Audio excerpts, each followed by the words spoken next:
Pada hari ini, tanggal 18 Januari 2021, kami yang tergabung di dalam tim hukum buruh menggugat yang diketuai oleh Bapak Dr. Hotma Sitompul telah menjalani dan mengikuti sidang keempat perkara nomor 101 tentang gugatan KSPSI Andi Gani dan KSPI Judicial Review di Mahkamah Konstitusi.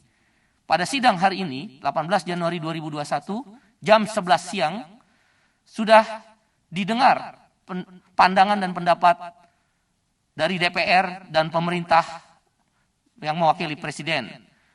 Tapi kenyataannya yang mewakili pemerintah, dalam hal ini para menteri yang terkait dan DPR yang terhormat, telah mengabaikan keinginan maupun aspirasi para rakyat dan buruh Indonesia, bermain-main terhadap hal tersebut. Karena itu, pada hari ini kami mengadakan konferensi pers. Kita akan dengarkan pandangan yang pertama dari ketua daripada yang mewakili prinsipal tim hukumnya, yaitu Bapak Dr.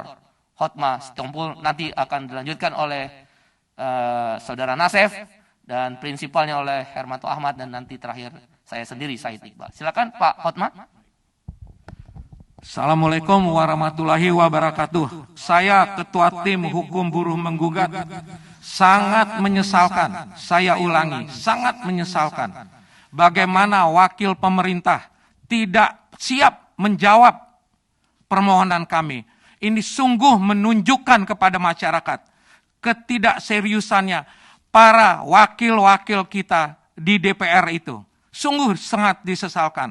Saya berharap Bapak Presiden Republik Indonesia dapat menegur wakil-wakilnya dari kementerian-kementerian yang seharusnya siap menjawab permohonan kita. Ini adalah persoalan menyangkut harkat martabat rakyat kecil. Tolong diperhatikan. Sekali lagi saya berharap wakil pemerintah dan DPR RI, perhatikanlah rakyat kecil di bawah itu. Sementara dari saya ini mudah-mudahan bisa menggugah hati mereka, pemangku kekuasaan di sini. Dilanjutkan oleh Nasef. Ya, Assalamualaikum warahmatullahi wabarakatuh.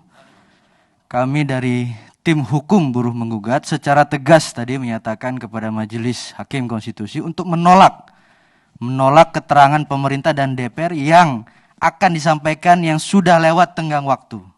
Kenapa kami menyampaikan sudah lewat tenggang waktu? Yang pertama, kalau kita lihat di dalam peraturan Mahkamah Konstitusi pasal 13 ayat 2, itu jelas dinyatakan bahwa keterangan yang disampaikan oleh pemerintah ataupun DPR itu maksimal 7 hari disampaikan setelah adanya permohonan dari majelis. Saya kira kita semua sudah tahu mengikuti proses, kita mengajukan permohonan itu di November, bahkan kita menyampaikan itu dalam 12 rangkap, yang artinya 2 rangkap itu, 1 untuk DPR dan pemerintah. Yaitu di November. Belum lagi kalau kita lihat di situs MK itu sudah diupload sejak kami mengajukan permohonan. Sehingga sebenarnya kalau kita lihat dari jangka waktu November sampai sekarang, tidak ada alasan bagi pemerintah dan DPR untuk tidak siap untuk menyampaikan keterangan. Nah, kalau faktanya DPR dan pemerintah tidak siap, ya berarti ini ada indikasi untuk mengabaikan permohonan ini. Bermain-main tadi disampaikan oleh Pak Said Iqbal atas permohonan ini.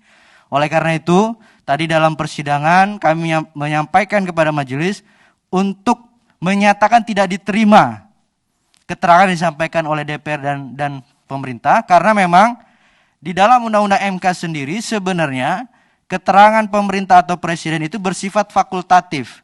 Kalau kita lihat dapat, kata-katanya dapat, bukan wajib. Nah, atas dasar itu maka sebenarnya dalam persidangan PUU itu pemerintah atau DPR bisa menyampaikan keterangan ataupun bisa juga tidak menyampaikan.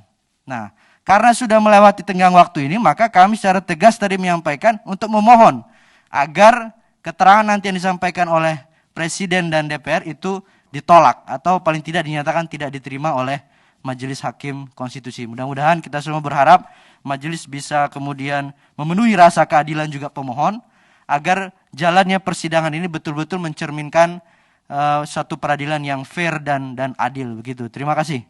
Ya, Kami dari SPSI sangat menyesalkan bahwa hari ini tidak berkelanjutan sidang kita. Saya Hermanto Ahmad, Sekretaris Jenderal KSPSI di bawah pimpinan Bung Andi Gani. Kami lihat wakil-wakil pemerintah maupun DPR tidak serius menanggapi hal-hal ini. Sementara kita tahu bahwa undang-undang ini dilahirkan begitu cepat dan terburu-buru. Seharusnya wakil pemerintah, siapapun juga yang mewakili pemerintah maupun DPR RI, secara serius untuk menanggapi permohonan kami. Bahwa Pak perlu ketahui bahwa buruh telah mencari dan mencoba melakukan jalan yang mulia dengan melakukan judicial review.